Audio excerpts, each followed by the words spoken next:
Shelley Wynter in for the great Mark Aram. My little brother's off today for President's Day. He'll be back tomorrow. So rest assured, Mark will be back tomorrow. And I normally air Monday through Friday, 7 p.m. to 9 p.m. I'll be back in my regular slot tomorrow night at 7 p.m. And he's not here yet. So we'll wait to get Erick Erickson. You got him. Okay, Eric, you there? I can see you here. Yeah, hey, Eric, sorry I didn't see you here. Good to talk to you. Happy Valentine's weekend. I hope all is well with you and wifey and everything. And she's still in my prayers every single day, my brother. Yes, sir. I want to start off with this Board of Peace situation with the president. Let me just tell you my thoughts, and then I'd like to hear yours. I'm okay with this. But my problem with it, it seems like the whole world is going to be involved in rebuilding Gaza, and I don't know that the Gazan people are going to be at all involved. Am I right in that, or what are your thoughts? Yeah, I don't think they are, although to a degree they don't have the capability of being involved. Hamas, for the longest time, has kind of restricted who can and cannot be involved there, including just the regular civilian population of Gaza. So a lot of them have had to be displaced in order to get jobs in construction and things like that if they weren't beholden to Hamas. So that they kind of, to a degree, lack the workforce that's capable of doing what the president wants to do there. At the same time, the president's also kind of imposing a design on Gaza, whether they want it or not. And that's kind of, I think they'd ultimately like it, but it may be uncomfortable for them to get there. Right, and I agree with that, and I think it's going. I mean, it's a beautiful area. It can be a tourism or destination spot in years to come. But like you said, I don't know that people would be happy with the process. The end game is going to be happy, but I don't think they're going to be happy with the process. But what else can you do? This area has been fighting for thousands of years. This might be the best thing to do: make everyone prosperous, and everyone forgets they hate each other. Right. Yeah, honestly, I do think there's something to be said for that outcome, to allow the people of Gaza to see what is possible if they are united. I mean, ultimately, behind the scenes, a lot of the people in Gaza are tired of Hamas. They're ready to move on, and they're tired of going regularly to war. Absolutely, as many of us, I think every human being would be. I want to shift over. I put on my Facebook page, and my Facebook page is pretty diverse. I have a lot of Democrats, a lot of Jews, Gentiles, Christians. I just have a lot of different people on my Facebook, and I don't know how it got designed to be that way, but that's where it is now. And I posted this interactive poll. I think it's CO efficient or quotient or something like that, and generated a lot of conversation. One of the things that I see in the polling is, one, undecideds are still in the 40s, right? And what I find interesting is that these are likely voters for a Republican primary, right? And to be undecided at this stage in the game with three very well-known politicians in Burt Jones, Chris Carr, and Brad Raffensperger, do you find that to be the most shocking number because it's been consistent?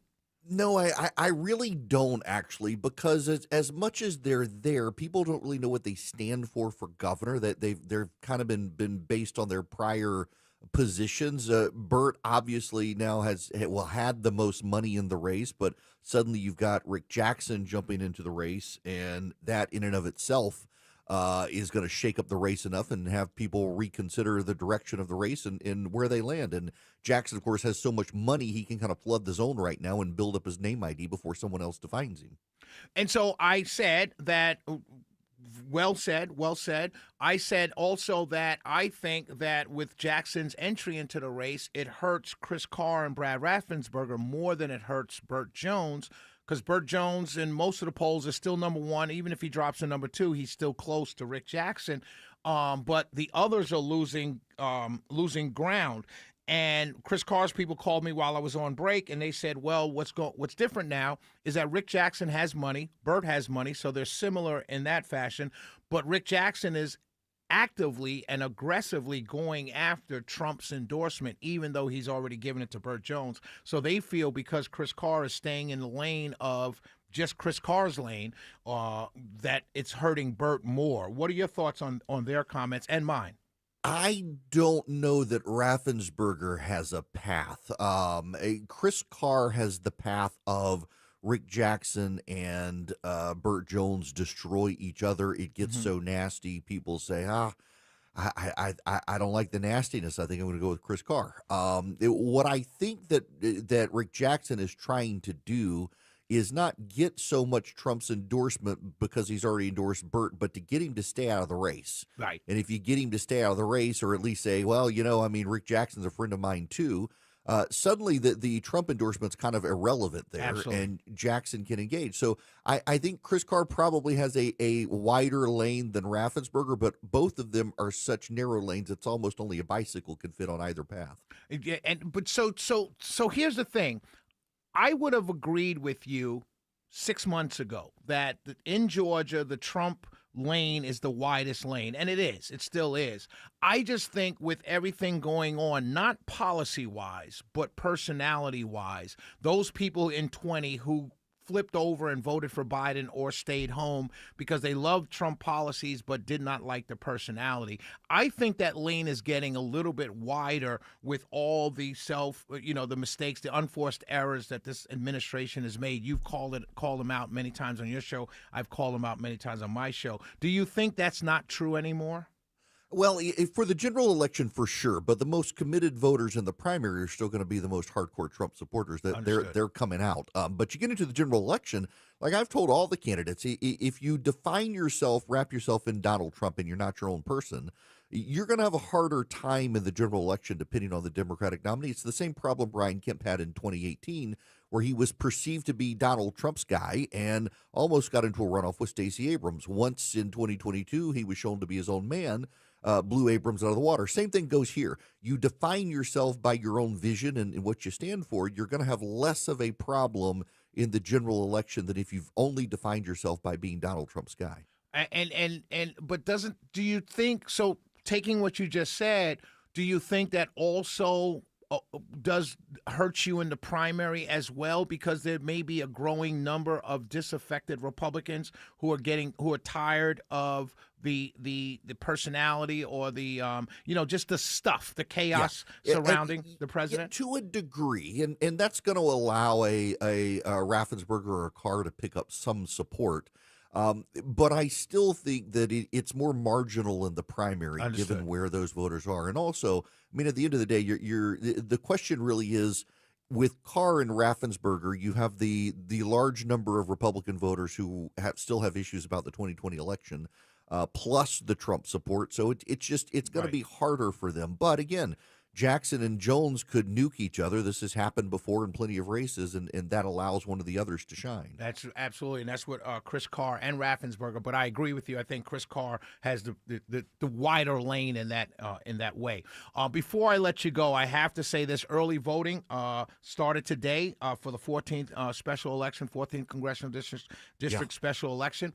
We agree on a lot, but many times we disagree on certain issues and stuff, and I'm able to voice those disagreements on my show without actually mentioning your name. I do it all the time. And but in this case, in this 14th district, we are on the same page. You endorsed Tom Gray, and I endorsed Tom Gray. Can you tell us about Tom Gray?